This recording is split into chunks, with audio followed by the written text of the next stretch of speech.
Morning students. कल हमने chapter 1 के फर्स्ट और सेकंड क्वेश्चन किया था। आज हम करेंगे थर्ड क्वेश्चन।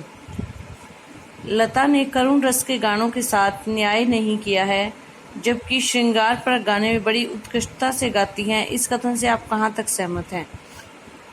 यहाँ पे लोगों का कहना है कि लता ने करुण रस के यानी जिन गानों को सुनकर मन में करुणा का भाव पैदा हो, तो ऐसे गाने उन्होंने अच्छे से नहीं गाए, जबकि उन्होंने श्रृंगार पर गाने बड़ी अच्छे से गाए हैं। तो इस कथन से आप कहाँ तक सहमत हैं? एक संगीतज्ञ की दृष्टि से कुमार गंधर्व की टिप्पणी सही हो सकती है। कुमार गंधर्व जो थे ना, वो खुद भी एक संगीतज्ञ थे। जो इस पाठ को लिखने वाले लेखक हैं, वो खुद भी एक बड़े संगीतज्ञ थे। तो उनकी बात से मैं सहमत नहीं हूँ। लता ने करुण रस के गाने भी बड़ी उत्कृष्टता के साथ गाए हैं। उनके गीतों में मार्मिकता है तथा करुणा झलकती भी लगती है। करुण रस के गाने आम मनुष्य में से सीधे नहीं जुड़ते। लता के करुण रस के गीतों से मन भावुक हो उठता है। ऐ मेरे वतन के लोगों गीत से पंडित जवाहरलाल नेहरू की आंखें भी सजल हो उठी थी।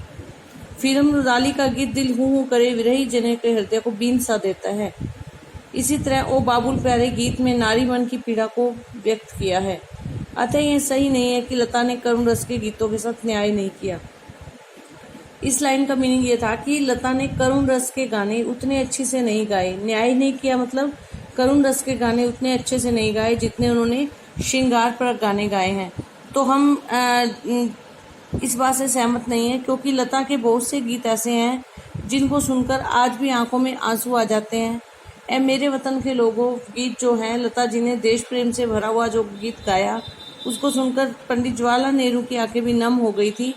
और अदर भी रुदाली फिल्म का गीत और बाबुल प्यारे, ये सब जो है एक पीड़ा को व्यक्त करते करुण रस के गीत हैं। तो ये सभी गीत जो है लता मंगेशकर जी ने बड़ी अच्छे तरीके से प्रस्तुत किए हैं। इसलिए ये कहना सही नहीं होगा कि लता ने करुण रस के गीतों के साथ न्याय नहीं किया।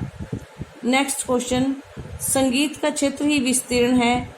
वहाँ अब तक अलक्षित, असंशोधित और अदृष्टिपूर्व ऐसा खूब बड़ा प्रांत है, तथापि बड़े जोश से इसकी खोज और उपयोग चित्रपट के लोग करते चले आ रहे हैं। इस कथन को वर्तमान फिल्मी संगीत के संदर्भ में स्पष्ट कीजिए। संगीत का क्षेत्र बड़ा ही विस्तीर्ण है। विस्तीर्ण मतलब बहुत फैला हुआ है।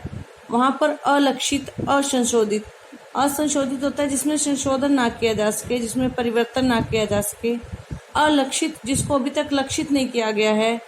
अब दृष्टिपूर्व जो अभी तक देखा नहीं गया है दृष्टि से। अर्थात संगीत में ऐसा बहुत कुछ है जो अभी भी लोग जिस पर खोज कर सकते हैं। यह सही है कि संगीत का क्षेत्र बहुत विशाल है। इसमें अनेक संभावनाएं छिपी हुई हैं। यह ऐसा क्षेत्र है जहां हर रोज नए स्वर, नए यंत्रों में नई तालों का प्रयोग किया जाता है।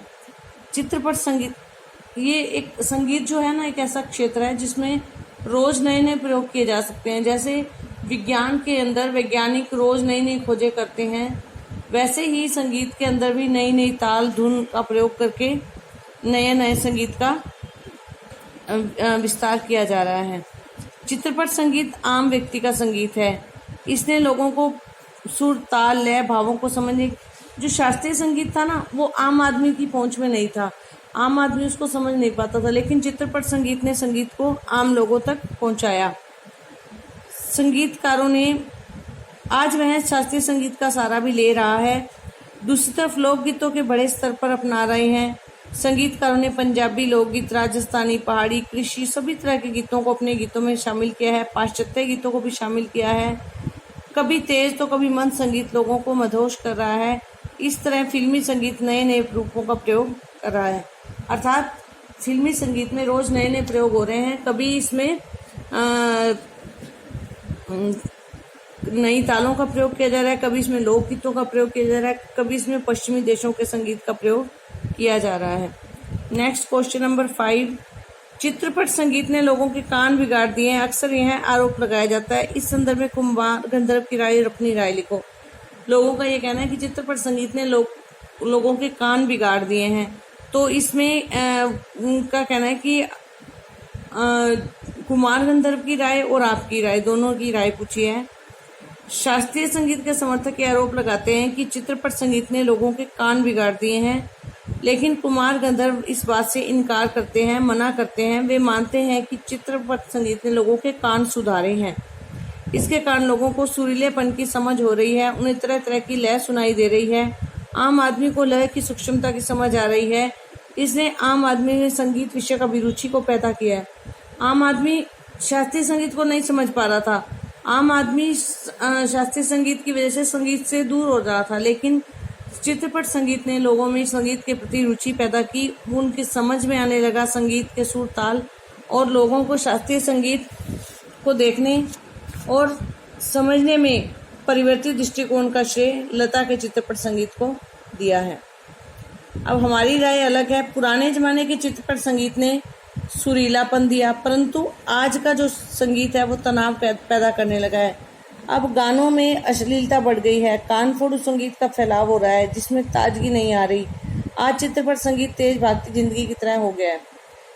चित्रपट संगीत ने लोगों को सुर तो दिए हैं, लोगों को संगीत की समझ तो दी है, लेकिन आज के संगीत के बारे में ये कहा जा सकता है कि ये कानफोड़ू है।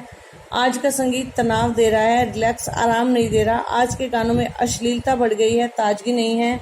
आज का चित्रपट संगीत तेज भागती जिंदगी की तरह हो रहा है। नेक्स्ट लास्ट क्वेश्चन, शास्त्रीय एवं चित्रपट दोनों तरह के संगीतों के महत्व पर का आधार क्या होना चाहिए? कुमार गंधर्व की इस संबंध में क्या राय है? आप क्या सोचते हैं? कुमार गंधर्व का स्पष्ट कहना है कि चाहे शास्त्रीय संगीत हो चाहे चित्रपट संगीत हो, सबसे महत्वपूर्ण माना जाएगा रंजकता, जो रसिकों और श्रोताओं को अधिक आनंदित कर सकेगा। दोनों प्रकार के संगीत का मूल आधार होना चाहिए रंजकता।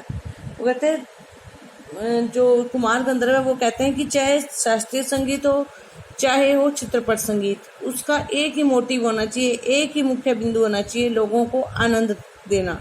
जो लोगों को ज़्यादा आनंदित करेगा वो ही ज़्यादा महत्वपूर्ण होगा। संगीत का मूल आधार है रंजकता। इस बात का महत्व होना चाहिए कि रसिक को आनंद देने का सामर्थ्य किस गाने से मिलता है। यदि शास्त्रीय संगीत में रंजकता नहीं है तो वह नीरस हो जाएगा, अनाकर्षक लगेगा और उसमें कुछ कमी लगेगी। और गाने में गानपन का अनावश्यक है। गाने की सारी मिठास, सारी ताकत उसकी रंजकता पर निर्भर करती है। रंजकता का मर्म रसिक वर्ग के समक्ष कैसे प्रस्तुत किया जाए, किस स्थिति से उसकी बैठक बिठाई जाए और श्रोताओं से कैसे सुसंवाद साधा जाए, ये सब इसमें समाविष्ट है। अतः लेखक का मत बिल्कुल सत्य है, हमारी राय भी उनके समान ही है। अर्थात जो कुमार गंधर्व का कहना है वो सही है। संगीत में रंजकता होना जरूरी है, रंजकता ही श्रोता को आनंद दे सकती है। तो बेटा ये चैप्टर कंप्लीट हो गया। आप क्वेश्चन आंसर करके सबमिट करवाएंगे। धन्यवाद।